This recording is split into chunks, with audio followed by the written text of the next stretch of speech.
ഞങ്ങൾക്കായി പ്രാർത്ഥിക്കണേ. പരിശുദ്ധ വല്ലാർപാടത്തമ്മേ ഞങ്ങൾക്കായി പ്രാർത്ഥിക്കണേ. മാതാവിന് സമർപ്പണം നടത്തുന്നു, പ്രതിഷ്ഠ നടത്തുന്നു. അപ്പോൾ ഈ സമർപ്പണം പ്രതിഷ്ഠ എല്ലാം നമ്മൾ നടത്തുമ്പോഴും നമുക്ക് എന്നതെങ്കിലും ഒരു ആത്മീയ നേട്ടം എടുത്തു പറയത്തക്ക രീതിയിൽ നമുക്ക് അനുഭവപ്പെട്ടിട്ടുണ്ടോ? ആരെങ്കിലും? മൗനം സമ്മതം എന്നാണ് പറയുന്നത്. ഒന്നെങ്കിൽ രണ്ടർത്ഥത്തിൽ എടുക്കാം, കിട്ടിയിട്ടുണ്ടെന്ന്, അല്ലെങ്കിൽ ഇല്ലെന്ന് എടുക്കാം. എന്തോ അഹങ്കാരത്തിന് കുറവ് വന്നിട്ടുണ്ട്. പരിശുദ്ധ അമ്മയുടെ മാധ്യസ്ഥം തേടിക്ക് നമ്മൾ പ്രാർത്ഥിക്കുമ്പോൾ ഞാൻ ഈ അടുത്ത കാലത്ത് ദൈവത്തിൻ്റെ ആത്മാവ് എനിക്ക് തന്നൊരു ചിന്തയാണ്. നമ്മൾ ദൈവമാതാവിനെ ഒരുപാട് നമ്മൾ പുകഴ്ത്തണം. മറിയത്തിൻ്റെ സ്തോത്രഗീതം നമ്മൾ പാടുന്നത് പോലെ തന്നെ മറിയം എൻ്റെ ആത്മാവ് എൻ്റെ കർത്താവിനെ മഹത്വപ്പെടുത്തുമെന്ന് പറഞ്ഞതുപോലെ നമ്മുടെ ഉള്ളിലുള്ള ആത്മാവ് എപ്പോഴും എന്തു ചെയ്യണം? മരിയ സ്തുതികൾ എപ്പോഴും ആലപിക്കണം. വിശുദ്ധ എപ്രാസ്യമ്മയുടെ ജീവിതത്തിലൂടെ നമ്മൾ കണ്ണോടിക്കുമ്പോൾ കാണുന്നൊരു കാര്യമാണ്. ഈ എപ്രാസ്യമ്മ ഒരു പുസ്തകം ഉപയോഗിച്ചിരുന്നു. ഏത് പുസ്തകം ആണെന്ന് ചോദിച്ചാൽ മരിയാഞ്ജലി എന്ന് പറഞ്ഞൊരു പുസ്തകം. കണ്ടിട്ടുണ്ടോ നിങ്ങൾ? ഇല്ല. ദൈവം അനുഗ്രഹിച്ച് അതൊക്കെ വലിയ വലിയ ഗുണങ്ങളാണ്. ഇങ്ങനെയുള്ള സവിശേഷമായ കാര്യങ്ങളൊന്നും അറിയാതിരിക്കുക, കാണാതിരിക്കുക എന്ന് പറയുന്നത്. ഇപ്പം മരിയാഞ്ജലി എന്ന് പറഞ്ഞൊരു പുസ്തകമുണ്ട്. ആ പുസ്തകം മുഴുവൻ മാതാവിനോടുള്ള പ്രാർത്ഥനകളാണ്. ഒരു വർഷം മുഴുവൻ ഏകദേശം പരിശുദ്ധ അമ്മയോട് എപ്രാസ്യമ്മ നിരന്തരമായിട്ട് പ്രാർത്ഥിച്ചിരുന്ന പ്രാർത്ഥനകളാണ് അതിനകത്ത് മുഴുവൻ ഉൾക്കൊണ്ടിരിക്കുന്നത്. ഞാൻ പലപ്പോഴും ചിന്തിച്ചു പോയിട്ടുണ്ട്. പഴയ മലയാളം ആണെങ്കിൽ തന്നെയും നമ്മളതൊന്ന് പ്രാർത്ഥിക്കാൻ നോക്കുകയാണെങ്കിൽ ഒരു വർഷം മുഴുവൻ എടുത്താലും എത്തിക്കാൻ സാധിക്കുകയില്ല. തിശ്വരയുടെ ഭാഷയിൽ പറഞ്ഞ് എത്തിക്കുക, കൊന്ത എത്തിക്കുക എന്നാണ് അവർ പറയുന്നത്. അപ്പം നമുക്ക് ചൊല്ലി തീർക്കാൻ സാധിക്കുകയില്ല എന്നാണ് മനസ്സിലാക്കുന്നത്. പക്ഷേ ഈ പരിശുദ്ധ അമ്മയോട് നമുക്ക് ഒരു ആഴമേറിയ ഒരു സ്നേഹമുണ്ടെങ്കിൽ, ഒരു സ്നേഹബന്ധമുണ്ടെങ്കിൽ നമുക്ക് ആ അമ്മയോടുള്ള സ്തുതികൾ ആലപിക്കുവാനും കീർത്തനങ്ങൾ ആലപിക്കുവാനും നമുക്ക് എപ്പോഴും എന്താണ്? ഉത്സാഹയായിരിക്കും, അല്ലെങ്കിൽ ഉത്സാഹകനായിരിക്കും. അതിന് ഒരു സമയപരിമിതിയോ കാലത്തിൻ്റെ പരിമിതിയോ അല്ലെങ്കിൽ മറ്റ് ദൈർഘ്യത്തിൻ്റെ പരിമിതികളോ ഒന്നുമില്ല. ഇപ്പം പരിശുദ്ധ അമ്മയോട് ഒരു ആഴമേറിയ ഒരു ബന്ധം, ആ ഒരു ബന്ധം നമ്മൾ സ്ഥാപിച്ചെടുക്കണം. രണ്ടാമതായിട്ട് അച്ഛൻ്റെ മനസ്സിൽ വന്നൊരു ചിന്ത എന്താണെന്ന് ചോദിച്ചാൽ, നമ്മളെല്ലാവരും എന്ത് നടത്താറുണ്ട്? വിമല ഹൃദയ പ്രതിഷ്ഠ നമ്മളെല്ലാവരും നടത്താറുണ്ട്. വിമല ഹൃദയ പ്രതിഷ്ഠ, മറിയത്തോടുള്ള സമർപ്പണം അല്ലേ? ലൂയി മോൺഫോർട്ട് പറയുന്ന മറിയത്തോടുള്ള സമർപ്പണം, മാതാവിൻ്റെ വിമല ഹൃദയത്തോടുള്ള സമർപ്പണം അല്ലെ വിമല ഹൃദയത്തോടുള്ള പ്രതിഷ്ഠ, ഇങ്ങനെയുള്ള പദങ്ങളൊക്കെ തന്നെയാണ് നമ്മൾ കൂടുതലും ഉപയോഗിക്കുന്നതും പ്രയോജനപ്പെടുത്തുന്നതുമല്ല. പക്ഷേ എൻ്റെ മനസ്സിൽ കടന്നു വന്ന ഈ അടുത്ത കാലത്ത് കടന്നു വന്ന ചിന്തയാണ്, വിശുദ്ധ മാക്സിമിലിയൻ കോൾബേർ ഉണ്ടായിരുന്നൊരു ചിന്ത തന്നെയാണ്. നമ്മൾ ശരിക്കും മാതാവിൻ്റെ അമലോത്ഭവത്തിന് പ്രതിഷ്ഠിക്കണം. നാളെ മാതാവിൻ്റെ അമലോത്ഭവ തിരുനാളാണ്. ഈ അടുത്ത കാലത്ത് ഞാൻ ഈ വിശുദ്ധ ഫൗസ്റ്റീന ഡയറിയം വായിച്ചിട്ടുണ്ടെങ്കിൽ തന്നെ ഈ അടുത്ത കാലത്ത് എൻ്റെ മനസ്സിൽ പെട്ടെന്ന് പരിശുദ്ധാമാത ഒരു ചിന്ത വരികയുണ്ടായി. മാതാവിൻ്റെ അമലോത്ഭവ തിരുനാൾ ഒരുക്കുമായിട്ട് വിശുദ്ധ ഫൗസ്റ്റീന ചെയ്തത് എന്താണെന്ന് നോക്കാനായിട്ട്. നിങ്ങൾക്കറിയാമോ എന്താണ് ചെയ്തതെന്ന്? മാതാവിൻ്റെ അമലോത്ഭവ തിരുനാളിന് മുന്നോടിയായിട്ട് വിശുദ്ധ മരിയ ഫൗസ്റ്റീന എന്താണ് ചെയ്തതെന്ന് നിങ്ങൾക്കറിയാമോ?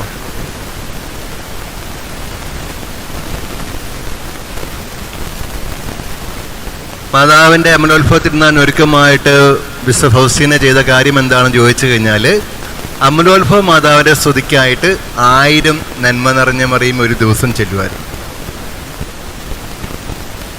1000 നന്മ നിറഞ്ഞ മറിയും ഒരു ദിവസം ചെല്ലുമായിരുന്നു. എന്തിന്? മാതാവിൻ്റെ അമലോത്ഭവത്തെ പുകഴ്ത്താനായിട്ട്. ശരിക്കും നമ്മൾ ഈ 2000 കൊല്ലത്തെ പാരമ്പര്യമുണ്ട്, അല്ലെങ്കിൽ 2000 കൊല്ലത്തിൻ്റെ നമ്മളൊരു മരിയഭക്തിക്ക് നമ്മൾ പറയുമ്പോൾ തോമാശ്ലീഹ മാതാവിനോട് ഭക്തി പ്രചരിപ്പിച്ചിരുന്നു. ലൂക്കാസ് സുവിശേഷം വരച്ചിരുന്ന മാതാവിൻ്റെ ചിത്രം നമ്മൾ കേരളത്തിൽ കൊണ്ടുവന്നിട്ടുണ്ട്, പള്ളികളിലുണ്ട്. അതുപോലെ തന്നെ പോർച്ചുഗീസിൽ നിന്നൊക്കെ മാതാവിൻ്റെ സവിശേഷമായ രൂപങ്ങൾ കേരളത്തിലെ പല പള്ളികളിലൊക്കെ ഉണ്ടെന്ന് പറയുന്നുണ്ടെങ്കിൽ തന്നെയും, അല്ലെങ്കിൽ നിത്യസഹായ മാതാവിനോടുള്ള വണക്കോ നൊവേനയൊക്കെ കേരളത്തിൽ ഉടനീളം റിഡംഡർസുകാരും അൽഫോൺസ് ഗ്രിഗോറി പുണ്യാളൻ്റെ ആ സന്യാസഭ പ്രചരിപ്പിച്ചെങ്കിൽ തന്നെയും ശരിക്കും നമ്മൾ മാതാവിൻ്റെ അമലോത്ഭവത്തിനോടുള്ള ഒരു ഭക്തി കാര്യമായ തോതിൽ കേരളത്തിൽ അല്ലെങ്കിൽ നമ്മുടെ കേരളീയ മണ്ണിൽ കേരളീയ വിശ്വാസികളുടെ ഇടയിൽ പ്രചരിപ്പിക്കപ്പെട്ടിട്ടുണ്ടോ എന്ന് ചോദിച്ചു കഴിഞ്ഞാൽ തീർത്തും കുറവ് തന്നെയാണ്. അപ്പം മാതാവിൻ്റെ ഈ അമലോത്ഭവത്തിന് നമ്മളെ തന്നെ അമലോത്ഭയായ മാതാവിൻ്റെ ഹൃദയത്തിനുള്ള സമർപ്പണം,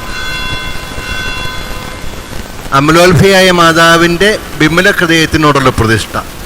അപ്പം മാതാവിൻ്റെ അമലോത്ഭവത്തിന് നമ്മൾ ലൂയി മോൺ ഫോർട്ടിൻ്റെ പാറ്റേൺ അതേ പ്രതിഷ്ഠാ ക്രമങ്ങൾ തന്നെ ഫോളോ ചെയ്തുകൊണ്ട് തന്നെ പരിശുദ്ധ അമ്മയുടെ അമലോത്ഭവത്തിന് നമ്മളെ തന്നെ പരിപൂർണമായിട്ട് സമർപ്പിക്കുകയും പ്രതിഷ്ഠിക്കുകയും ചെയ്യുമ്പോഴാണ് ശരിക്കും എന്ത് ചെയ്യുന്നത്? എന്താണ് അവിടെ സംഭവിക്കുന്നത്? എന്താ നമ്മളെ അമ്മ ഏറ്റെടുക്കും. അപ്പോൾ ഏതൊരു പ്രതിഷ്ഠ നടത്തിയാൽ ഏറ്റെടുക്കുകയില്ല. അപ്പോൾ പിന്നെ മാതാവിൻ്റെ അമലോത്ഭവത്തിന് നമ്മളെ തന്നെ പരിപൂർണമായിട്ട് കാഴ്ചവെച്ച് സമർപ്പിച്ച് പ്രതിഷ്ഠിക്കുമ്പോഴാണ് സാത്താൻ്റെ തല ശരിക്കും തകരുന്നത്. ഞാൻ പലപ്പോഴും കണ്ടിട്ടുള്ള കാര്യമാണ്, ഈ മാതാവിൻ്റെ വിമലകൃതി പ്രതിഷ്ഠ എല്ലാ ദിവസവും നടത്തുന്നു, എല്ലാ ദിവസവും അത് നവീകരിക്കുന്നു, എല്ലാ കൊല്ലവും ഇതുപോലെ 33 ദിവസമൊക്കെ നമ്മൾ ഒരുങ്ങി പ്രാർത്ഥിക്കുന്നു. ഇങ്ങനെയെല്ലാം പ്രാർത്ഥിച്ച് പ്രതിഷ്ഠ നടത്തുന്നുണ്ടെങ്കിൽ തന്നെയും, ഇങ്ങനെയൊക്കെ സമർപ്പിച്ച് നമ്മൾ പ്രതിഷ്ഠ നടത്തുന്നുണ്ടെങ്കിൽ തന്നെയും അവിടെയെല്ലാം എന്തു പറ്റും? ഈ പറയുന്ന പൈശാചിക പോരാട്ടങ്ങളൊന്നും നിലയ്ക്കുന്നതായിട്ട് കാണുന്നില്ല. നിങ്ങൾ ശ്രദ്ധിച്ച് നോക്കിയാൽ മതി. അതായത് ഈ പരിശുദ്ധ അമ്മയോടുള്ള വിമലഹൃദയ പ്രതിഷ്ഠ നടത്തുന്നുണ്ടെങ്കിൽ അതെല്ലാം പൂർണ്ണ ഹൃദയത്തിനും പൂർണ്ണാത്മാവിനും പൂർണ്ണ മനസ്സറും കൂടിയാണ് സമർപ്പിക്കുന്നത് നടത്തുന്നതെങ്കിൽ തന്നെയും ഈ പൈശാചിക പോരാട്ടം പലപ്പോഴും ഇത് നടത്തുന്ന കുടുംബങ്ങളുടെ മേലൊക്കെ ഉള്ളത് പൂർണ്ണമായിട്ടും എന്ത് ചെയ്യുന്നു? പരിഹരിക്കപ്പെടുന്നില്ല, തീരുന്നില്ല. അപ്പം ഇനി എവിടെയാണ് പോകാനുള്ള ഉറവിടം എന്ന് ചോദിച്ചുകൊണ്ട് മനുഷ്യർ പലപ്പോഴും തേടി നടക്കാറുണ്ട്. അപ്പം ഈ മരീൻ ദൈവശാസ്ത്രം അല്ലെങ്കിൽ മരീൻ ആധ്യാത്മികതയുടെ ഒരു ഉൾക്കാമ്പ് എന്താണെന്ന് പറയുകയാണെന്ന് ചോദിച്ചു കഴിഞ്ഞാൽ മാതാവിൻ്റെ ഈ അമലോത്ഭവത്തിന് നമ്മൾ പ്രതിഷ്ഠിക്കണം. നിങ്ങൾക്ക് മനസ്സിലാകുന്നുണ്ടോ ഞാൻ പറയുന്ന കാര്യം? മനസ്സിലാകുന്നുണ്ടോ? എന്തുകൊണ്ടാണ് മാതാവിൻ്റെ അമലോത്ഭവത്തെന്ന് പറയുന്നത്? എന്തുകൊണ്ടാ? ജന്മപാപരഹിതയാണ്. അപ്പം ജന്മപാപരഹിതയായി ജനിച്ചു. ഉറവിടം, and source, with the very source, ഉറവിടം.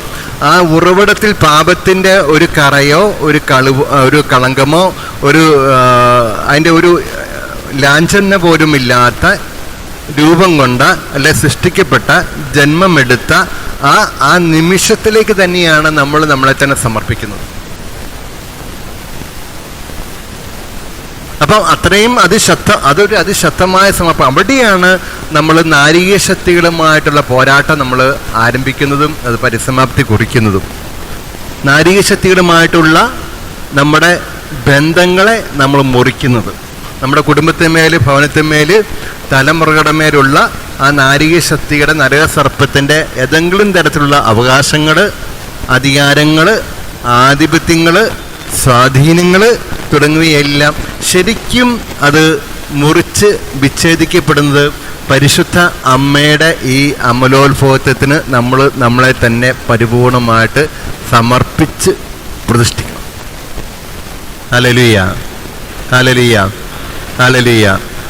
ഇപ്പം മാതാവിൻ്റെ ഈ അമലോത്ഭവ തിരുനാൾ നമ്മൾ കൊണ്ടാടുമ്പോൾ ഞാൻ പലപ്പോഴും ശ്രദ്ധിച്ചിട്ടുള്ള കാര്യമാണ്. അതായത് നമ്മുടെ ഈ കേരളത്തിൽ മാതാവിൻ്റെ അമലോത്ഭവ തിരുനാൾ വലിയ പ്രാധാന്യമുള്ളതായിട്ട് എനിക്ക് തോന്നിയിട്ടില്ല. ഒരു ഓർഡിനറി ഡേയ്സ്, ആഗമനക്കാലത്തെ ഒരു തിരുനാൾ, ഇപ്പോൾ ഫ്രാൻസിസ് സേവൻ്റെ തിരുനാൾ കഴിഞ്ഞു, ഇനി സാംബ്രോസിൻ്റെ തിരുനാൾ, അപ്പോൾ എന്ന് പറഞ്ഞ പോലെ അങ്ങനെ ഒരു തിരുനാൾ പോലെ പോകുന്നതായിട്ടാണ് എനിക്ക് തോന്നി. ചുരുക്കം ചില പള്ളികളിൽ മാത്രം മാതാവിൻ്റെ അമലോത്ഭവ തിരുനാൾ കൊണ്ടാടുന്ന ഒരു പാരമ്പര്യം ഞാൻ കണ്ടിട്ടുണ്ട്. പക്ഷേ ഇപ്പം ഞാൻ കണ്ടിട്ടുണ്ട് പലപ്പോഴും പല പള്ളികളിലും ഇപ്പം ഈ മാതാവിൻ്റെ അമലോത്സവ തിരുനാൾ സ്റ്റാർട്ട് ചെയ്ത് തുടങ്ങിയിട്ടുണ്ട്. മാതാവിൻ്റെ പേര് കേട്ട പള്ളികളെല്ലാം പലയിടത്തും തുടങ്ങിയിട്ടുണ്ട്, ആരംഭമായി വരുന്നുള്ളൂ. ഞാൻ ഇന്നലെയൊക്കെ യാത്ര ചെയ്തപ്പോൾ ശ്രദ്ധിച്ചു, പല പള്ളികളിലും മാതാവിൻ്റെ അമലോത്സവ തിരുനാളെന്നും പറഞ്ഞ് അങ്ങനെ ഇതൊക്കെ ബാനറെല്ലാം കെട്ടിയിരിക്കുന്ന കാണുകയുണ്ടായി.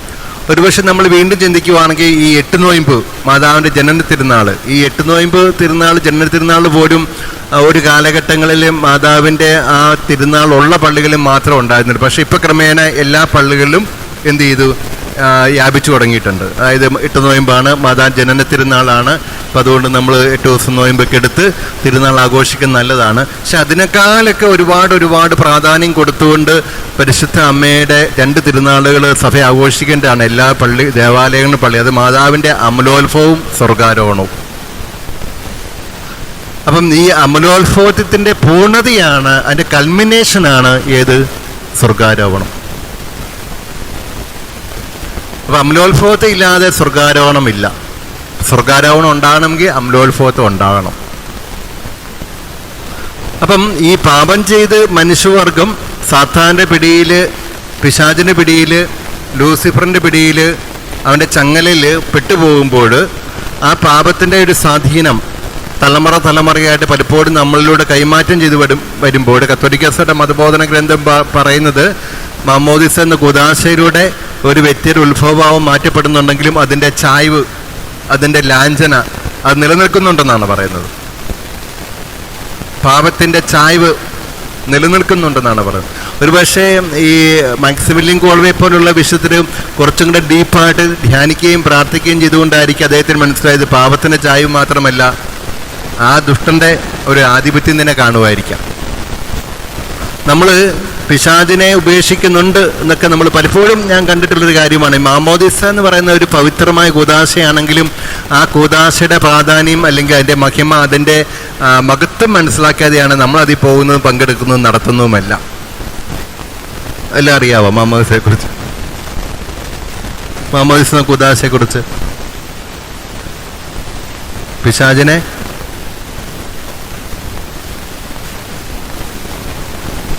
അതൊക്കെ നമ്മൾ പറയുന്നുള്ളൂ. ശരിക്കും ഈ ഇതെല്ലാം ബൈ വേർഡായിട്ട് അച്ഛൻ ചോദിക്കുന്നു, പിന്നെ ജ്ഞാനസ്നാന മാതാപിതാക്കൾ പറയുന്നു. ഒന്ന് പൂർണ്ണ ബോധ്യമില്ല പറയുന്നത്, ഉത്തരം കൊടുക്കുന്നത്. 2 വേണ്ടത്ര ആത്മീയ ഒരുക്കമില്ലാതെ തന്നെയാണ് തലവട്ടപ്പനും വരുന്നത്. കുമ്പസാരമില്ല, കൂദാശയില്ല, ഒന്നുമില്ല, ഇതൊരു ചടങ്ങ് പോലെ. പിന്നെ മൂന്നാമതായിട്ട് ഇന്നത്തെ ഒരു ട്രെൻഡ്, ഇന്നത്തെ ഒരു രീതി പ്രകാരം പറയുവാണെങ്കിൽ ഫംഗ്ഷൻ എപ്പോഴാണ് വീട്ടിൽ, അല്ലെ ഫംഗ്ഷൻ എപ്പോഴാണ് ഓഡിറ്റോറിയത്തിൽ ആൾക്കാർ ചോദിക്കുന്നത്. എന്നാൽ ഇതെല്ലാം കഴിഞ്ഞിട്ടാണ് എല്ലാവരും വരുന്നത്. ഏത് പള്ളിയിലെ മാമോദിസയെല്ലാം കഴിഞ്ഞിട്ടാണ് എല്ലാവരും വരുന്നത്. അപ്പോൾ ശരിക്കും പറഞ്ഞു കഴിഞ്ഞാൽ മാമോദിസ എന്ന കൂദാശയുടെ ആ ഏറ്റവും പ്രധാനപ്പെട്ട കൂദാശയുടെ പവിത്രത, അമൂല്യത എന്താണോ സ്വർഗം അതിൽ നിന്ന് ആഗ്രഹിക്കുന്നത്, അതിൻ്റെ സത്ത നമ്മൾ വീണ്ടെടുത്തുകൊണ്ട് അത് നിലനിന്നുകൊണ്ട് നമ്മൾ ആ ഒരു കൂദാശ നടത്തുമ്പോഴാണ് ശരിക്കും ഈ സാത്താൻ്റെ ഒരു ആധിപത്യം തകർന്നു പോകുന്നത്. ഞാൻ പലപ്പോഴും ഈ അടുത്ത കാലത്ത് ഒരു മാമോദിസ കൊടുത്തപ്പോൾ കർത്താവ് തന്ന ഈ ബോധ്യങ്ങളെല്ലാം വെച്ചുകൊണ്ട് തന്നെ മനസ്സിൽ നമ്മൾ വെച്ചുകൊണ്ട് മനസ്സിൽ ധ്യാനിച്ചുകൊണ്ട് തന്നെ നടത്തിയപ്പോൾ ഞാൻ ശരിക്കും കണ്ടു സാത്താൻ്റെ ആ ഒരു ആധിപത്യം ആ മാമോദിസ കൂദാശയിലോട്ട് വിട്ടുപോകുന്നു. അതുപോലെ ഈ മാമോദിസയ്ക്കകത്ത് ഇങ്ങനെ ഒരു കിരീടം വെക്കുന്ന ചടങ്ങുണ്ട്. ഈ സിറിയൻ റൈറ്റുകളെല്ലാം, ഓറിയൻ്റൽ റൈറ്റുകളെല്ലാം ഉണ്ട്, പൗരസ്ത്യ സഭയുടെ എല്ലാ റൈറ്റിലും ഉണ്ട്. അപ്പം ഈ കിരീടം വെക്കുന്ന ചടങ്ങിൽ ഞാനിങ്ങനെ ഒരു കൊച്ചിന് കർത്താവ് മഹത്വത്തിൻ്റെ കിരീടം നിന്നെ അണിയിക്കട്ടെ എന്ന് പറഞ്ഞ് വെച്ച് കൊടുത്തപ്പോൾ ശരിക്കും ഈശോ വന്നൊരു കിരീടം വെക്കുന്ന പോലെ ഒരു വിഷൻ കർത്താവ് കാണിച്ചു തരികയുണ്ടായി. അപ്പം നമ്മൾ അച്ഛൻ പറഞ്ഞു വരുന്നത് അതുപോലെ നമ്മൾ ഒരുക്കത്തോടുകൂടി ഒരുങ്ങി വരണം. നോയമ്പ്, ഉപവാസം, പ്രാർത്ഥന, പരിഹാരം, പ്രായശ്ചിത്തങ്ങളെല്ലാം ചെയ്ത് നമ്മൾ അതുപോലെ ഒരുങ്ങി വന്ന് പ്രാർത്ഥിച്ച് നമ്മൾ ഈ ഒരു ശുശ്രൂഷയിൽ പങ്കെടുക്കുമ്പോഴാണ് അതിൻ്റെ ഒരു പരിപൂർണമായിട്ടുള്ള ഒരു വിടുതൽ കിട്ടുന്നത്. പലപ്പോഴും തിരിച്ച് ഞാൻ കണ്ടിട്ടുണ്ട്. അതായത് ഈ തലവട്ടപ്പനും എന്താ പറയുന്നത്, അത്ര നല്ലൊരു വിശുദ്ധമായ ജീവിതമല്ലാതെയും അത്ര ആഴമേറിയ വിശ്വാസമില്ലാതെയും അത്ര ആഴമേറിയ ആത്മീയ ബോധ്യങ്ങളില്ലാതെയും വെറുതെ ഒരു ചിലപ്പോഴൊക്കെ കണ്ടിട്ടുണ്ട്. ആരാ തലവട്ടപ്പം എന്ന് ചോദിക്കുമ്പോൾ അന്നേരമാണ് തപ്പുന്നത് പള്ളിക്കകത്ത്. ഒരാളെ പിടിച്ചുകൊണ്ട് വരും. അച്ഛാ ഇങ്ങനെയാണ് തലയോട്ടപ്പെടുന്നു പറയും. ചിലപ്പോഴൊക്കെ ജ്ഞാനസ്നാന മാതാപിതാക്കളാകാനേ ആ ചടങ്ങിന് മുമ്പ് അച്ഛൻ ചോദിക്കും, ആരായി കൊച്ചിൻ്റെ ജ്ഞാനസ്നാന മാതാപിതാക്കൾ? അന്നേരം തപ്പുന്നത് പൗലോസ് ഇഞ്ചെ, മേരി ഇഞ്ചെ, തോമ ഇഞ്ചെ, കുര്യൻ ഇഞ്ചെ എന്നൊക്കെ തപ്പുന്നത്. പിന്നെ ചില പള്ളികളിലൊക്കെ നേരത്തെ തന്നെ പറയും, തലവട്ടപ്പനാകാനുള്ള കത്തുമായിട്ട് ഇങ്ങോട്ട് വരണം, അടുത്ത വികാരിച്ചൻ്റെ കത്ത് വാങ്ങിച്ചോട്ട് വന്നാലേ അനുവദിക്കുകയുള്ളൂ. അപ്പം അങ്ങനെ അനുവദിക്കുന്നത്, അങ്ങനെയൊക്കെ ചെയ്യുന്നതിന് കാരണം ഇതാണ്. ഇങ്ങനെയൊക്കെ ചില ആധ്യാത്മികപരമായ ഉൾക്കാഴ്ചകൾ, ഉൾബോധ്യങ്ങൾ സഭയ്ക്കുള്ളത് കൊണ്ട് തന്നെയാണ്. അപ്പം അതുപോലെ നമ്മൾ ഒരുങ്ങി വന്നു കഴിയുമ്പോഴാണ് ഈ ശരിക്കും പറഞ്ഞു കഴിഞ്ഞാൽ ഒരു കൊച്ചിൻ്റെ ഉത്തരവാദിത്വം എന്ന് പറഞ്ഞു കഴിഞ്ഞാൽ ആർക്കുള്ളത്? ജ്ഞാനസ്നാന മാതാപിതാക്കൾക്കാണ്. നമ്മൾ പലപ്പോഴും വിചാരിക്കും ഇവരെ തലവട്ടപ്പനെ ആയിക്കഴിഞ്ഞാൽ നമ്മുടെ ദൗത്യം കഴിഞ്ഞു, നമ്മുടെ റോളം കഴിഞ്ഞു, പിന്നെ എങ്ങനെ പോയാലും കുഴപ്പമില്ല. പക്ഷെ ഒരു കൊച്ച് വളർന്നു വരുമ്പോൾ ആ കൊച്ചിൻ്റെ ജീവിതത്തെ മുഴുവൻ നിർണ്ണയിക്കുന്ന ഏറ്റവും പ്രധാനപ്പെട്ട ഘടകം ആരാന്ന് ചോദിച്ചു കഴിഞ്ഞാൽ അപ്പനും അമ്മയല്ല, ആ തലവട്ടപ്പനെയാണ്, ജ്ഞാനസ്നാന മാതാപിതാക്കൾ തന്നെയാണ്. അല്ലെങ്കിൽ പിന്നെ അവരെ നിർത്തേണ്ട കാര്യമില്ല. അപ്പം ഈ ഉത്ഭവഭാവത്തിൻ്റെ എല്ലാ കറകളിൽ എല്ലാ പാപത്തിൻ്റെ ചായ്വുകളിൽ നിന്നും എല്ലാവിധ സ്വാധീന മേഖലകളിൽ നിന്ന് പരിപൂർണമായിട്ട് ഒരു വ്യക്തിക്ക് വിടുതൽ കിട്ടണമെങ്കിൽ ജ്ഞാനസ്നാന മാതാപിതാക്കൾ അത്ര അധികമായിട്ട് ഒരുങ്ങി. ഇപ്പം അന്ന ജവാക്യൻ ദമ്പതിമാർ, ഈ അന്ന ജവാക്യൻ ദമ്പതിമാർക്ക് മക്കളില്ലാതിരുന്നു, അവർ വന്ധ്യരായിരുന്നു.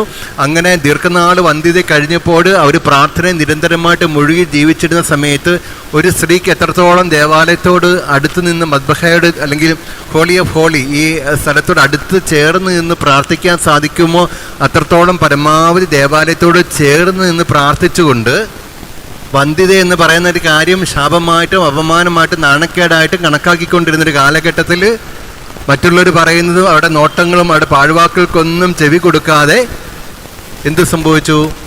ഇങ്ങനെ ജീവിച്ചിരുന്ന കാലഘട്ടത്തിലാണ് സ്വർഗത്തു നിന്ന് പ്രകാശമുണ്ടായി, അരുളപ്പാടുണ്ടായി, സ്വർഗത്തു നിന്ന് ദൈവിക ഇടപെടലുണ്ടായി. അന്നാമ്മയ്ക്കും ജവാക്യമ്മയ്ക്കും ആരുണ്ടാകുന്നത്? കുഞ്ഞുമേരി ജനിക്കുന്നത്, മറിയം ജനിക്കുന്നത്. അതാണ് പുരുഷ സ്ത്രീ സംയോഗം കൂടാതെ, സമ്പർക്കം കൂടാതെ ജനിച്ചു എന്നാണ് പറയുന്നത്. അപ്പം ആ ഒരു കാര്യം നമ്മുടെ മനസ്സിൽ എപ്പോഴും ഉണ്ട്. ആ പാപമില്ലാതെ, കറയില്ലാതെ, കളങ്കമില്ലാതെ ജീവിച്ച ആ നിമിഷത്തിലേക്കാണ് നമ്മൾ അമലോത്ഭവത്തിൻ്റെ വിമല ഹൃദയത്തിന് പ്രതിഷ്ഠിക്കുമ്പോൾ നമ്മൾ പ്രതിഷ്ഠ നടത്തുന്നത്. അപ്പം അത്രത്തോളം നമ്മൾ ആത്മീയപരമായിട്ട്, മാനസികപരമായിട്ട്, ശാരീരികപരമായിട്ട് നമ്മുടെ ഹൃദയവും മനസ്സും കൊടുത്തുകൊണ്ട് ഒരു വ്യക്തി ഒരുങ്ങി ജീവിക്കുമ്പോഴാണ് നമ്മുടെ അമലോത്ഭവ മാതാവിനോടുള്ള ആ ഒരു പ്രതിഷ്ഠയുടെ പൂർത്തീകരണത്തിലേക്ക് നമ്മൾ കടന്നു വരികയുള്ളൂ. അവിടെയാണ് സാത്താൻ്റെ തല തകരുന്നത്. അവിടെ ശരിക്കും എന്തു പറ്റും? ആ പുരാതന സർപ്പത്തിൻ്റെ തല തകരും. അവിടെ ഈ പറയുന്ന പോലെ അങ്ങനെ അതുപോലെ ഈ സന്താനങ്ങൾക്ക് ജന്മം കൊടുക്കുന്ന പ്രക്രിയയൊക്കെ ഒരു ദൈവികമായ പ്രക്രിയയാണ്. ഈ ദൈവികമായ പ്രക്രിയ അല്ലാതെ വരുമ്പോൾ എന്തു പറ്റും? ദൈവികമായ പ്രക്രിയ അല്ലാതെ വരുമ്പോൾ എന്ത് പറ്റും? അവൻ ജഡികനായിട്ട് ജീവിക്കും. യോനാസ്ലിയുടെ സുവിശേഷത്തെ പറയുന്നുണ്ട്, ആത്മാവിൽ ജനിക്കുന്നത് ആത്മാവും, ജഡത്തിൽ ജനിക്കുന്നത് ജഡവും എന്ന് പറയുന്നത്.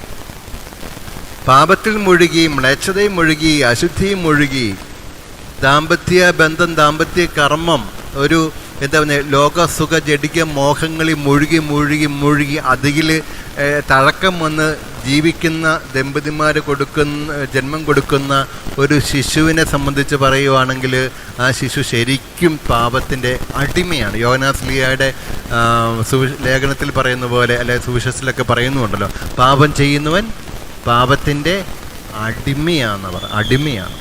പാപത്തിൻ്റെ അടിമയാണ്. ഈ ഒരു അടിമത്തം തകരുക എന്ന് പറയുന്നത് അത്ര എളുപ്പമുള്ള കാര്യമൊന്നുമല്ല.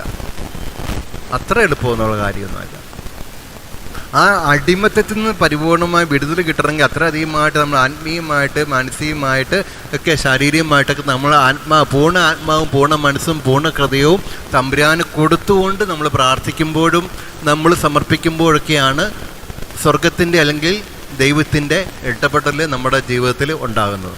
മൂന്നാമത്തെ ഒരു കാര്യം പറയാൻ ആഗ്രഹിക്കുന്ന ഒരു കാര്യം, നമ്മൾ ഈ പ്രതിഷ്ഠയെല്ലാം നടത്തുമ്പോഴും നമുക്കതിൻ്റെ പൂർണ്ണത വരാൻ സാധിക്കാത്തതിൻ്റെ ഒരു പ്രധാനപ്പെട്ട കാരണം എന്താണെന്ന് ചോദിച്ചു കഴിഞ്ഞാൽ, നമ്മൾ ഉപേക്ഷിക്കേണ്ടത് ഉപേക്ഷിക്കുന്നില്ല, പരിത്യജിക്കേണ്ടത് നമ്മൾ എന്ത് ചെയ്യുന്നില്ല, പരിത്യജിക്കുന്നില്ല. ലോകത്തെ ഏത് വിശുദ്ധരുടെ ജീവചരിത്രം എടുത്ത് നോക്കിയാലും കണ്ട് അവർ പരിത്യജിച്ചു. ലോകത്തിലുള്ള വസ്തുക്കൾ, വ്യക്തികൾ, സൗകര്യങ്ങൾ എല്ലാം അവർ പൂർണ്ണമായിട്ട് പരിത്യജിച്ചു. അവർ പൂർണ്ണമായിട്ട് അതെല്ലാം കട്ടാണ്ടായിട്ട് ഉപേക്ഷിച്ചു. ആ ഒരു ഉപേക്ഷ നമ്മുടെ ജീവിതത്തിൽ സംഭവിക്കാത്തിടത്തോളം കാലം എത്ര ധ്യാനം കൂടിയാലും, ധ്യാനം നടത്തിയാലും, എത്ര സമർപ്പണം നടത്തിയാലും എന്ത് പറ്റും, ഇതിൻ്റെ ഫലം നമ്മൾ വരികയില്ല. പലരെയും അച്ഛൻ കണ്ടിട്ടുണ്ട്. ഉപേക്ഷിക്കുക, എളിമപ്പെടാൻ പറ്റുന്നില്ല.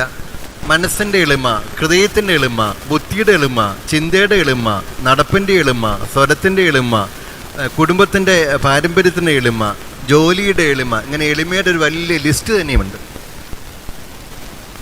അപ്പോൾ ശരിക്കും പറഞ്ഞു കഴിഞ്ഞാൽ, നമ്മൾ ആത്മാർത്ഥമായിട്ട് ചിന്തിച്ചു കഴിഞ്ഞാൽ, ഇതാ കർത്താവിൻ്റെ ദാസൻ നിന്റെ ഹിതം ഇനി നിറവേറട്ടെന്ന് പറയുമ്പോൾ പൂർണ്ണ ഹൃദയവും പൂർണ്ണ ആത്മാവും പൂർണ്ണ മനസ്സുമായിട്ട് ആ കാലഘട്ടത്തിലെ എല്ലാ ചലഞ്ചസിനെയും മുന്നിൽ കണ്ടുകൊണ്ട് ആ ചലഞ്ചസിനെ മുഴുവൻ വെല്ലുവിളികളെ മുഴുവൻ ഏറ്റെടുത്തുകൊണ്ട് തന്നെയാണ് പരിശുദ്ധ അമ്മ പറഞ്ഞത്. അവിടെ ആ ഒരു കാര്യത്തിന് വേണ്ടി സമൂഹം എന്നെ കല്ലെറിയോ അല്ലെങ്കിൽ വ്യഭിചാരി എന്ന വഴി പിഴച്ചോളെന്നൊക്കെ നമ്മൾ എന്നെ വിശേഷിപ്പിക്കുകയാണെങ്കിൽ ആ ഒരു വലിയ കുരിശ് ഏറ്റെടുക്കാൻ തയ്യാറായിട്ട് തന്നെയാണ് പരിശുദ്ധ അമ്മ യെസ് എന്ന് പറഞ്ഞ ഉത്തരം അവിടെ കൊടുത്തത്. ആ ഒരു ഉത്തരം കൊടുക്കാൻ നമുക്ക് സാധിക്കുന്നില്ല എന്നുള്ളതാണ്. ഇത് പലപ്പോഴും നമ്മുടെ ജീവിതത്തിൽ കണ്ടുവരുന്നൊരു കാര്യം എന്താണെന്ന് ചോദിച്ചു കഴിഞ്ഞാൽ, പതുപോലെ ഇങ്ങനെ വരുന്നു, പതുപോലെ ഇങ്ങനെ പോകുന്നു, പതുപോലെ ഇങ്ങനെ 33 ദിവസം ഇങ്ങനെ ആ പുസ്തകത്തിൽ എഴുതി വെച്ചാലും വായിക്കുന്നു, പതുപോലെ അടച്ചു വെക്കുന്നു. പിന്നെ പതുപോലെ 33-ാം ദിവസം പ്രതിഷ്ഠ നടത്തുന്നു, അതവിടെ മടക്കി വെക്കുന്നു. പിന്നെ വീണ്ടും പതുപോലെ ഇങ്ങനെ പോകുന്നു. പിന്നെ ഇതുപോലെ ഉത്തിരിയ സഖ്യോ ജപമാല സഖ്യോ അതിനകത്തൊക്കെ ഒന്ന് പോകുന്നു, തല കാണിക്കുന്നു, ബന്ദിങ്ങി ഉണ്ടാക്കുന്നു, കൊന്തയുണ്ടാക്കുന്നു, ഇങ്ങനെ അങ്ങ് പോകുന്നു മാത്രം. നമ്മൾ സർവീസ് ചെയ്യുന്നുണ്ടാകാം, ശുശ്രൂഷ ചെയ്യുന്നുണ്ടാകാം, നമ്മൾ സഹായിക്കുന്നുണ്ടാകാം, ഇതുപോലെ സമയമൊക്കെ നമ്മൾ ഇങ്ങനെ ഈ ഭക്തസംഘങ്ങൾക്ക് വേണ്ടി മാറ്റി വയ്ക്കുന്നുണ്ടാകാം. ഇതെല്ലാം ചെയ്യുന്നുണ്ടെങ്കിൽ തന്നെയും ഇതിനകത്തൊക്കെ ഏറ്റവും പ്രധാനപ്പെട്ട ഒരു പോയിൻ്റ് എന്താണെന്ന് ചോദിച്ചു കഴിഞ്ഞാൽ, എന്താ പറയുന്നത്, പൂർണ്ണ ഹൃദയവും പൂർണ്ണ ആത്മാവും പൂർണ്ണ മനസ്സും കൊടുക്കുകയും തമ്പുരാന് കൊടുക്കുകയും അതോടൊപ്പം തന്നെ എന്താണ് നമ്മൾ ഉപേക്ഷിക്കേണ്ടത് നമ്മൾ ഉപേക്ഷിക്കുന്നില്ല. ഉപേക്ഷിക്കേണ്ടത് ഉപേക്ഷിക്കാത്തിടത്തോളം കാലം അതിൻ്റെ പൂർണ്ണമയിൽ നമുക്ക് ജീവിക്കാൻ സാധിക്കുകയില്ല. ആ പ്രതിഷ്ഠയുടെ ഫലം നമുക്ക് കിട്ടുകയില്ല. എന്നോട് ഇങ്ങനെ മാർട്ടിൻ്റെ പറഞ്ഞായിരുന്നു 12 കഴിഞ്ഞൊരു സമയമുണ്ട്, 9 തൊട്ട് ഒരു സമയമുണ്ട്. അപ്പോൾ ഞാൻ നോക്കിയപ്പോൾ ഏറ്റവും കുറഞ്ഞ സമയം ഇതാണ്. ഞാൻ അതുകൊണ്ടാണ് ഇന്ന് നേരത്തെ ഓടിപ്പിടിച്ച് വന്നത്. എനിക്ക് തീർത്തും വയ്യ, കാരണം ഞാൻ ഒരു തമിഴ്നാട്ടിൽ 1-2 സ്ഥലങ്ങളൊക്കെ യാത്ര ചെയ്ത് നല്ല ക്ഷീണാധിക്യത്തിലാണ് നിൽക്കുന്നത്. അപ്പം തൊണ്ടയ്ക്കൊക്കെ നല്ല വേദനയാണ്. അപ്പോൾ അച്ഛൻ പറഞ്ഞു വരുന്നത്, ഞാൻ അതുകൊണ്ട് കാര്യമായിട്ട് വിശദമായിട്ട് നമ്മൾ പരത്തി അങ്ങനെ പറയാൻ ആഗ്രഹിക്കുന്നില്ല. പകരം ഒരു ഷോർട്ടായിട്ടുള്ള ചില കാര്യം, നമ്മുടെ ഇമ്പോർട്ടൻ്റ് ആയിട്ടുള്ള ചില കാതലായിട്ടുള്ള ചില ആശയങ്ങൾ മാത്രം ഞാൻ സൂചിപ്പിച്ചെന്നുള്ളൂ. മാതാവിൻ്റെ വിമലഹൃദയ പ്രതിഷ്ഠയ്ക്ക് ഒരുങ്ങുമ്പോഴും അമലോത്ഭവം, ഈ ശരിക്കും പറഞ്ഞ് നമ്മൾ ഇതിൻ്റെ ടൈറ്റിൽ ഞാൻ മറന്നുപോയി എങ്ങനെ ഇട്ടേക്കുന്നത്. ശരിക്കും ദൈവമാതാവിൻ്റെ അമലോത്ഭവ ധ്യാനം എന്നൊക്കെ പറഞ്ഞ് വേണം നമ്മൾ ശരിക്കും ഇടാനായിട്ട്. ഈ ഡിസംബർ മാസം നമ്മൾ 2 ധ്യാനമാണ് നടത്തുന്നത്. എങ്കിൽ തന്നെയും നമ്മളൊരു ഡിസംബർ മാസം നടത്തുമ്പോഴൊക്കെ മാതാവിൻ്റെ അമലോത്ഭവ ധ്യാനം. അപ്പോൾ മാതാവിൻ്റെ അമലോത്ഭവത്തെ നമ്മളൊരു അൽഫോൺസ് ലീ ഒരു പുണ്യാളൻ, ഫ്രാൻസിസ് സാലസ് പുണ്യാളൻ, അതുപോലെ തന്നെ വിശുദ്ധ ബോണവന്തര പുണ്യാളൻ, ഇങ്ങനെയുള്ള വിശുദ്ധരെല്ലാവരും, മാക്സിമിലിയൻ ഗോൾബ, ഇവരെല്ലാം ധാരാളമായിട്ട് പരിശുദ്ധ അമ്മയുടെ അമലോത്ഭവത്തെ ഒരുപാട് മഹത്വപ്പെടുത്തിയിട്ടുണ്ട്. മാതാവിൻ്റെ അമലോത്ഭവത്വം, ഈ മാതാവിൻ്റെ അമലോത്ഭവത്തെ നമ്മൾ ഒരുപാട് പ്രകീർത്തിച്ചുകൊണ്ട് നമ്മൾ ഇരിക്കുകയാണെങ്കിൽ എല്ലാ തിന്മയുടെ ശക്തികളും അന്ധകാര ശക്തികളും പൈശാചി ശക്തികളൊക്കെ വിട്ടുപോകാൻ കാണാൻ സാധിക്കും. ഞാൻ ഈ അടുത്ത സമയത്ത് ഇങ്ങനെ ഫൗസീനയുടെ ഡയറിയിൽ ഇങ്ങനെ കണ്ടുകൊണ്ട് ഈ പ്രാർത്ഥന ഞാൻ ചെല്ലാൻ ആരംഭിച്ചു കഴിഞ്ഞപ്പോൾ ഞാൻ ശരിക്കും ലൂസിഫറിനെ നേരിട്ട് കാണാൻ പറ്റി. അതൊക്കെ ഒരു അല്ലേ, ഇങ്ങനെയുള്ള സാധനങ്ങളൊക്കെ ഉണ്ടെന്നും ചിലർ ഇതൊക്കെ മായയാണ്, ഇതൊന്നും ഇല്ല, അങ്ങനെയാണ് ഇങ്ങനെയാണെന്നൊക്കെ പലരും പറയുന്നുണ്ടെങ്കിൽ തന്നെ നമ്മൾ ശരിക്കും ഇതിൻ്റെ ആ മരീൻ ആധ്യാത്മികയുടെ കാതലായ കാര്യങ്ങളൊക്കെ നമ്മൾ കടന്ന് ഒരുപാട് പ്രസംഗിക്കുന്നില്ല കാര്യം. പക്ഷേ കാതലായിട്ടുള്ള കാര്യങ്ങളിലേക്ക് നമ്മൾ പോകണം. ഒരുപാട് മരിയൻ ധ്യാനങ്ങൾ നമ്മൾ കൂടുന്നത് കൊണ്ടുമല്ല കാര്യം. പക്ഷേ നമ്മൾ കാതലായ കാര്യങ്ങൾ നമ്മൾ കേൾക്കുകയും കാതലായ കാര്യങ്ങൾ നമ്മൾ ധ്യാനിക്കുകയും പ്രാർത്ഥിക്കുകയും അത് സംശീകരിച്ചെടുക്കുകയും ആ സംശീകരിച്ചെടുത്തനെ നമ്മൾ ജീവിക്കാൻ തുടങ്ങുമ്പോഴാണ് നമുക്ക് ആ അമ്മയുടെ ആ ഒരു പ്രത്യേകമായ സംരക്ഷണം, ആ വാത്സല്യം നമുക്കെപ്പോഴും അനുഭവപ്പെടുകയുള്ളൂ. അതല്ലെങ്കിൽ നമ്മൾ സാധാ മനുഷ്യരെ പോലെ ഇങ്ങനെ എവിടെല്ലാം മരീൻ ധ്യാനങ്ങളുണ്ടോ എല്ലാം കൂടി പോകുന്ന ഒരു രീതിയിലോട്ട് നമ്മൾ മാറും. ഫലത്തിൽ അല്ലേ ഒരു മനുഷ്യനോട് പറയാം, എൻ്റെ ഞാൻ 105 ധ്യാനം കൂടിയിരുന്നു, 105 ധ്യാനം കൂടിയിട്ട് എൻ്റെ ജീവിതത്തെ പ്രശ്നമൊന്നും തീർന്നില്ല എന്ന് പറയുന്നത്. അപ്പം അങ്ങനെയുള്ള കാര്യങ്ങളിലേക്ക് നമ്മൾ എപ്പോഴും വഴുതി പോകാറുണ്ട്. പക്ഷേ അവിടെയല്ല, ശരിക്കും പറഞ്ഞു കഴിഞ്ഞാൽ ദൈവഹിതത്തിൻ്റെ ആ കർത്താവിൻ്റെ ദാസി നിൻ്റെ ഇഷ്ടം പോലെ ഇനി നിറവേറട്ടെ എന്ന് പറഞ്ഞ ആ പരിശുദ്ധ അമ്മയുടെ ആ ഒരു എന്താ പറയുക ആത്മീയ ഒരുക്കം, ആ ഒരു മാനസിക ഒരുക്കം, അതുപോലെ തന്നെ അവൾ ദൈവത്തിന് സമർപ്പിച്ച പോലെ നമ്മൾ ദൈവത്തിന് സമർപ്പിക്കാനായിട്ട് സാധിക്കണം. വിശുദ്ധ പടവന്തര പുണ്യാളൻ്റെ മരിയൻ സങ്കീർത്തനം ആ ഒരു പുസ്തകത്തിൽ പറയുന്ന ഒരു കാര്യം ഇപ്രകാരമാണ്. 14-ാം സങ്കീർത്തനം, 160ഓളം സങ്കീർത്തനങ്ങൾ പടവന്തര പുണ്യാളൻ എഴുതിയിട്ടുണ്ട്, 160 സങ്കീർത്തനം. അപ്പോൾ അതിനകത്ത് പടവന്തര പുണ്യാളൻ ഇപ്രകാരമാണ് 14-ാം സങ്കീർത്തനത്തിൽ പറയുന്നത്: ഓ നാഥേ, ദൈവത്തിൻ്റെ സക്രാരിയിൽ ആര് വസിക്കും?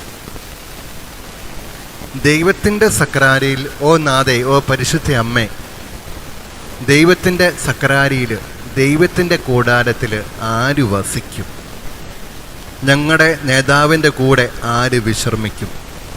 അതിന് കൃത്യമായിട്ട് ഉത്തരവും ഗുണവന്തര പുണ്യാളം പറയുന്നുണ്ട്: ആത്മാവിൽ ദരിദ്രരായവർ. 1. 2, ഹൃദയത്തിൽ ശുദ്ധതയുള്ളവരും. 3, സമാധാനപ്രിയരും. 4, സൗമ്യതയുള്ളവരും. 5, നിരന്തരമായിട്ട് ദൈവസന്നിധിയിൽ വിലപിക്കുന്നവരും. എലീശാമയെ പോലെ, അന്നാമയെ പോലെ ദൈവസന്നിധിയിൽ വിലപിച്ചുകൊണ്ട് ദൈവത്തെ മൗത്യപ്പെടുത്തി. അല്ലെങ്കിൽ യാകുലയായ മാതാവ് ഒരു വിലാപത്തിൻ്റെ ജീവിതം അമ്മ നയിക്കുന്നുണ്ട് ഈ മംഗളവാർത്ത കിട്ടിയ സമയം മുതൽ. അപ്പം ആ വിലാപത്തിൻ്റെ ജീവിതം നയിച്ചതുപോലെ ഈ ആത്മാവിൽ ദരിദ്രരായിട്ടുള്ളവരും, ലോകത്തിലുള്ള വസ്തുക്കളെയും വ്യക്തികളെയും എല്ലാം പൂർണ്ണമായിട്ട് ഹൃദയത്തിൽ നിന്നല്ല നമ്മൾ എടുത്തു കളയണം. ഒരുവൻ ലോകം മുഴുവൻ നേടിയാലും നിൻ്റെ ആത്മാവ് നഷ്ടപ്പെട്ടു പോയാൽ നിനക്ക് എന്ത് പ്രയോജനം? കർത്താവ് ചോദിക്കുന്നുണ്ടല്ലോ. ധനവാൻ ഒരിക്കലും സ്വർഗരാജ്യത്തിൽ പ്രവേശിക്കുവാൻ സാധിക്കുകയില്ല. വീണ്ടും സമ്പത്ത് എന്താണ്? അമിത സമ്പത്ത് എന്താണ്? കുമിഞ്ഞ് കുന്നുകൂടുന്നത് ഒരുവൻ്റെ നിത്യരക്ഷയ്ക്ക് വിഘാതമായിട്ട് നിൽക്കും, തടസ്സമായിട്ട് നിൽക്കും. അപ്പം അതുകൊണ്ട് ആത്മാവിൽ ദരിദ്ര ഭാഗ്യവാന്മാർ കർത്താവ് പറയുന്നത്. ആത്മാവിലുള്ള ദാരിദ്ര്യം, ഹൃദയത്തിൽ ശുദ്ധർ. നമ്മളൊരുപാട് ധ്യാനങ്ങൾ നടത്തും കൂടുമെങ്കിലും നമ്മുടെ ഹൃദയത്തിൻ്റെ വക്രത നിങ്ങൾ കണ്ടിട്ടുണ്ട്? അങ്ങനെ ആൾക്കാരെ നിങ്ങൾക്കറിയാം വക്രതയുള്ളവർ. അല്ലെങ്കിൽ സങ്കീർത്തനത്തിൽ പറയുന്ന പോലെ കുടില ബുദ്ധി, പിശാചിൻ്റെ കുടില ബുദ്ധിയുള്ളവരുണ്ട്. ഈ കുടില ബുദ്ധിയുള്ളവരും ഹൃദയത്തിൽ വക്രതയുള്ളവരൊന്നും നമ്മൾ എന്തേരം എഴുതിയാലും എന്തേരം പ്രസംഗിച്ചാലും എന്തേരം പ്രാർത്ഥിച്ചാലും എന്തെല്ലാം നേതൃത്വ പാഠവങ്ങൾ, നമ്മൾ ആത്മീയ നേതൃത്വ പാഠവങ്ങൾ, നമ്മൾ സ്വത്ത സംഘടനകളെല്ലാം നമ്മൾ പ്രകടിപ്പിച്ചാലും, എത്ര സർവീസ് മൈൻഡർ ആണെങ്കിൽ തന്നെയും ഈ ഹൃദയത്തിൽ വക്രതയുണ്ടെങ്കിൽ ഒരിക്കലും കിളച്ചു പിടിക്കില്ല. അതുപോലെ സൗമ്യത ഇല്ലാത്തവരും. യഥാർത്ഥ മരീഭക്തിയുടെ ആത്യന്തികമായ ലക്ഷണം സൗമ്യതയാണ്. ഈ സൗമ്യത, എളിമ, വിനയം ഇതൊന്നുമില്ലെങ്കിൽ യാതൊരു കാര്യമില്ല മക്കളെ. വെറുതെ നമ്മൾ മരിച്ചു കഴിയുമ്പോൾ, ഓ എൻ്റെ അമ്മ മാതാവേ, ഞങ്ങൾ എത്രയോ തവണ വല്ലാർപാടത്ത് വന്നിട്ടുണ്ട്, എത്രയോ ധ്യാനം കൂടിയിട്ടുണ്ട്, എത്രയോ തവണ ഈ തോമസ് ബ്രദറിനെ കണ്ടിട്ടുണ്ട്, അല്ലെങ്കിൽ മാട്ടിനെ കണ്ടിട്ടുണ്ട്, അല്ലെങ്കിൽ വാനങ്കിപ്പതാൻ്റെ കയ്യൊപ്പ് വാങ്ങിച്ചിട്ടുണ്ട്, എന്നെ കൊണ്ടുപോകില്ലേ മുകളിലോട്ട്. അമ്മ പറയും എനിക്ക് നിന്നെ അറിയില്ല എന്ന് പറയും. കാരണം ഇതാണ്, നമ്മുടെ ഹൃദയത്തിൻ്റെ വക്രത നമ്മൾ കളഞ്ഞിട്ടില്ലെങ്കിൽ, ഹൃദയത്തിൻ്റെ ആ ബുദ്ധിയുടെ ചിന്താഗതിയിലെ മനോഭാവത്തിലെ കൗടില്യം നമ്മൾ കളഞ്ഞിട്ടില്ല. സാത്താൻ പിശാച് കുടിലതന്ത്രനാന്ന് പറഞ്ഞു, കുടിലതന്ത്രക്കാരനാണ് പറയുന്നത്. അപ്പം കുടിലബുദ്ധി, ദൈവമേ കുടിലബുദ്ധിക്കാർ നിശേഷം തകർത്ത് കളയണമെന്ന് സങ്കീർത്തനം പ്രാർത്ഥിക്കുന്നത്. അപ്പം അതുപോലെ സൗമ്യത ഇല്ലാത്തവർ ഒരുപാട് ഞാൻ ഈ അടുത്ത സമയത്ത് എന്നോടൊരു കാര്യം ഒരു വീട്ടുകാർ പറഞ്ഞതാണ്. അതായത് എൻ്റെ അച്ഛമ്മ രാവിലെ തൊട്ട് വൈകുന്നേരം വരെ ഭയങ്കര പ്രാർത്ഥന, പള്ളിയിൽ മാതൃസംഘത്തിൽ ഭയങ്കര പ്രാർത്ഥന, പിന്നെ പ്രാർത്ഥനാ കൂട്ടായ്മ ഭയങ്കര പ്രാർത്ഥന, യൂണിറ്റി ഭയങ്കര പ്രാർത്ഥന, പക്ഷേ വീട്ടിൽ ഭയങ്കര അടിയാന്ന് പറഞ്ഞു. മക്കളുമായിട്ട് ചേരിയില്ല, മരുമകളുമായിട്ട് ചേരിയില്ല, ആകെപ്പാടെ പ്രശ്നമാണെന്ന് പറയുന്നത്. പലപ്പോഴും ഞാൻ ചിന്തിച്ചിട്ടുള്ള കാര്യമാണ്, ഒരുപാട് പ്രാർത്ഥന നിൽക്കുന്നവരുടെല്ലാം ജീവിത രീതി എടുത്തു നോക്കുമ്പോൾ പള്ളിയിൽ നല്ലൊരു ഫേസ് വാഷ് ചെയ്ത പോലെ, ഫെയർ ആൻഡ് ലവ്ലിയും ഒക്കെ ഇട്ട് ഫേസ് വാഷ് ചെയ്ത പോലെയും അടുക്കളയിൽ കരിക്കട്ട തേച്ച പോലെ ആയിരിക്കുന്നത്, വീട്ടിനകത്ത് കരിക്കട്ട തേച്ച പോലെ ഇരിക്കും എന്ന് പറഞ്ഞാൽ അകത്ത് കറുപ്പും പുറമെ വെണ്മയുമാണ്. അത് നമ്മളെപ്പോഴും ചിന്തിക്കേണ്ട ഒരു കാര്യമാണ്. നമ്മുടെ ഇങ്ങനെയുള്ള കാര്യങ്ങളൊന്നും നമ്മുടെ പ്രാർത്ഥനാ ജീവിതം ആത്മീയ ജീവിതമായിട്ട് നമ്മുടെ യഥാർത്ഥ ജീവിതമായിട്ട് ചേർന്ന് പോകുന്നില്ലെങ്കിൽ അവിടേക്ക് കാര്യമായ പെശകുകൾ ഉണ്ട് എന്ന് എപ്പോഴും ഓർക്കുക. അതുപോലെ സമാധാനപ്രിയർ, പിന്നെ വിലപിക്കുന്നവരും. വിശുദ്ധനായ അൽഫോൻസ് ലീഗോരി പുണ്യാളൻ ഈ മരിക്കുന്നോടം വരെ കർത്താവെ ഞാൻ പാപിയാണ്, കർത്താവെ ഞാൻ പാപിയാണ്, ഏത് നിമിഷം വേണമെങ്കിലും ഞാൻ നരകത്തിൽ പോകാൻ യോഗ്യതയുള്ളവനാണ്, അങ്ങനെ പറഞ്ഞ് ആ ദൈവസാന്നിധ്യം തിരിച്ചറിഞ്ഞ ആ ദൈവസാന്നിധ്യത്തിൻ്റെ അടുത്ത് പോലും എത്താൻ സാധിക്കാത്ത അവസ്ഥയെക്കുറിച്ച് ധ്യാനിച്ച ലിഗോറി പുണ്യാളൻ പറയുമായിരുന്നു, ഞാൻ പാപിയാണ്, ഞാൻ പാപിയാണ്, ഞാൻ പാപിയാണ്, ഞാൻ പാപിയാണ്. ഇപ്പോൾ എത്രയുള്ള ആഴമേറിയ അനുഭവം ഉണ്ടായാലും ആത്മീയ സമ്പത്ത് നമ്മൾ നേടിയാലും ഞാൻ പാപിയാണ്, ഞാൻ പാപിയാണ് ചിന്ത നമ്മളില്ലെങ്കിൽ, അത് എളിമ കൊണ്ട്, വിനയം കൊണ്ട്, അഹങ്കാരം കൊണ്ടല്ല, ആ ഒരു ചിന്ത നമുക്കില്ലെങ്കിൽ നമ്മുടെ ഈ ധ്യാനം കൊണ്ടും പ്രാർത്ഥന കൊണ്ടൊന്നും യാതൊരുവിധ പ്രയോജനം ഇല്ലെന്ന് നമ്മളെപ്പോഴും ഓർക്കുക. ദൈവം നമ്മെ എല്ലാവരും അനുഗ്രഹിക്കട്ടെ. വളരെ ഷോർട്ട് സമയമാണെങ്കിലും ഹ്രസ്വമായ സമയമാണെങ്കിലും 3 മണിക്കൂർ കൊണ്ട് പറയേണ്ട കാര്യം കർത്താവ് നിങ്ങൾക്ക് ഈ സമയത്തോട് തന്നിട്ടുണ്ട്. അപ്പോൾ ഇതിൽ കൂടുതലൊന്നും പറയാനായിട്ട് ഒന്നും തന്നെ ദൈവം ആഗ്രഹിക്കുന്നില്ല. ഞാനൊരു കാര്യം പറയാൻ വേണ്ടി എനിക്ക് കൊണ്ടുവന്നത്, പക്ഷേ ഇതിനകത്തുനിന്ന് മാതാവ് തുറപ്പിച്ചില്ല. അത്യാവശ്യം പറയേണ്ട കാര്യങ്ങൾ പറഞ്ഞിട്ടുമുണ്ട്. അപ്പം അമ്മ നിങ്ങളെല്ലാവരെയും പ്രത്യേകമായിട്ട് ഈ അമലോത്സവ തിരുനാളിലും അമ്മയുടെ മാധ്യസ്ഥം വഴി അനുഗ്രഹിക്കട്ടെ എന്ന് പ്രാർത്ഥിക്കുന്ന പരിശുദ്ധ അമ്മ.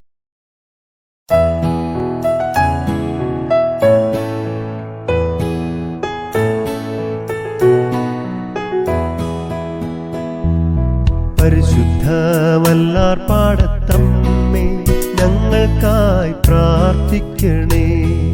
പരിശുദ്ധ വല്ലാർ പാടത്തമ്മേ ഞങ്ങൾക്കായി പ്രാർത്ഥിക്കണേ.